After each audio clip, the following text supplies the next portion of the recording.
Everyone, स्वागत आहे तुमचं माझ्या या ब्लॉगमध्ये. तर तुम्हाला तर माहिती आहे, मी आईकडे गेलेली होती 2-3 दिवस आणि तिथूनच मी माझ्या मोठ्या बहिणीकडे पण गेलेली होती.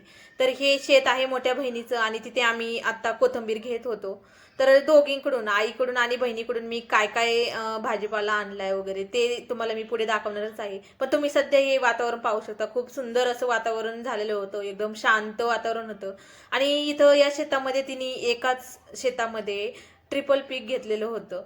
ऊस होता, त्याच्यामध्ये भुईमुग होता आणि त्याच शेतामध्ये कोथिंबीर पण तिने लावलेली. हा सगळा भाजीपाला घेऊन येत असताना आम्हाला भरपूर सारा असा पाऊस लागला आणि भरपूर ठिकाणी आम्ही थांबत थांबत फायनली घरी आलो. चला तर तुम्हाला दाखवते मी काय काय घेऊन आले आईकडून. रूमवर गेल्यावरती काही लाईट नव्हती, त्याच्यामुळे मी दुसऱ्या दिवशी हा ब्लॉग बनवला. तर सगळ्यात आधी हे भरपूर सारे मोठे मोठे असे हे लिंब घेऊन आलेले होते. मी आईकडून आणलेले होते हे लिंब. घरापुढे एकच झाड आहे लिंबाचं, पण त्याला भरपूर सारे असे लिंब सध्या लागलेत. पण होतं असं की आता लिंब यायला सुरुवात होतात आणि उन्हाळ्यामध्ये त्याची लिंब कमी होऊन जातात. आता सध्या एवढे साईजचे लिंब झालेत आणि आमच्या सासरी पण लिंबाचे 2-3 झाड आहेत. तर दोन्हीकडूनही मी लिंब वगैरे घेऊन येते. आणि हे आहेत टोमॅटो. आईच्या घरापुढे एकच झाड आलेलं होतं आणि त्याला भरपूर सारे असे टोमॅटो लागलेले होते. काही पिकलेले होते, पण आम्ही गेल्यानंतर वहिनींनी बनवली होती शेवची भाजी, तर त्याच्यासाठी ते यूज केले. आणि काही कच्चे काही होते टोमॅटो, तर त्यातले काही आईने मला दिलेले. आणि असं गाजर तुम्ही कधी पाहिलंय का हो? मी पहिल्यांदाच असं गाजर पाहत होते. एकाच गाजराला एवढे फाटे फुटलेले होते, 5-6 फाटे फुटलेले आणि ते एकदम स्टार फिश वाणी दिसत होतं.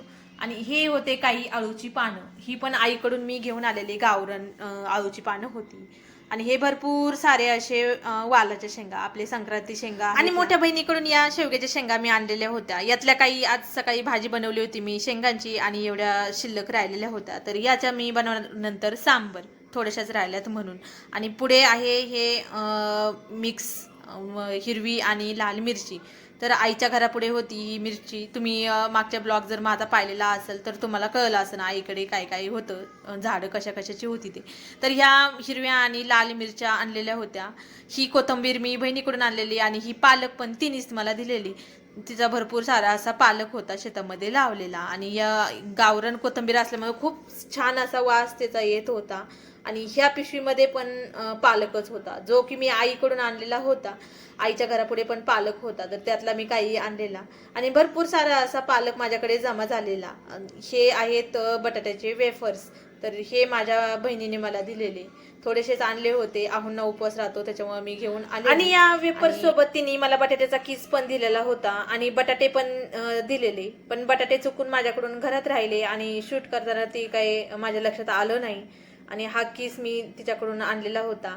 आणि एक गोष्ट मला अनसिजनेबल भेटली होती, ते म्हणजे या कैऱ्या. तर या कैऱ्या माझ्या चुलतीकडून आलेल्या होत्या. आता सध्या आईच्या आंब्यांना फक्त मोहरच आलेत, पण माझ्या चुलतीच्या आंब्यांना भरपूर सारे असे कैऱ्या लागलेत आता. आणि ही गोष्ट मला भेटलेली होती विदाऊट सीझनची. बटाटे, शेवग्याच्या शेंगा आणि घेवड्याच्या ज्या शेंगा होत्या तर त्या बहिणीने जास्तीचे दिल्या होत्या आणि त्या वडिलांना पण द्यायच्या होत्या आईकडे.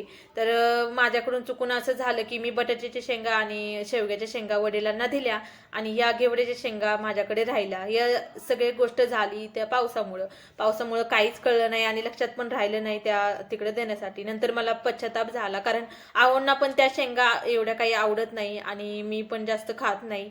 तर तिकडे दिल्या असत्या तर बरं झालं असतं असं मला वाटलं. त्याच्यानंतर मी माझ्या जवळजवळ 3-4 वेळा त्याची भाजी बनवून झाली. त्यानंतर सगळा जो काही भाजीपाला होता तो मी निसून वगैरे ठेवला आणि लसूण माझा संपलेला होता तर तोही मी फोडून घेतला इथे. आणि घेवड्याच्या जे शेंगा होत्या तर त्या भरपूर साऱ्या होत्या आणि त्या मी आता उद्या सोलून ठेवणार, कारण आता संध्याकाळ पण झाली होती आणि दिवाबत्ती मला करायची होती. आणि हा लसूण दिसतोय तर तोही मला आईकडून आलेला होता, तिच्याकडून मी घेऊन आलेली. आणि आता दिवाबत्तीचा टाइम झाला होता त्याच्यामुळे मी आता बाकी सगळ्या गोष्टी उरकून घेतल्या आणि स्वयंपाक पण मला करायचा होता. मायराला मी अभ्यासाला बसवल्यामुळे तिची काही मध्ये मध्ये लुडबुड नव्हती. तुम्हाला कसा वाटला माझा हा ब्लॉग मला नक्की कमेंट्स करून सांगा. आणि तुमची आई एवढ्या साऱ्या गोष्टी भरभरून देत असते का तेही सांगा. आणि तुमची बहीण पण तुमच्यावर एवढंच प्रेम करते का तेही मला नक्की कमेंट्स करून सांगा.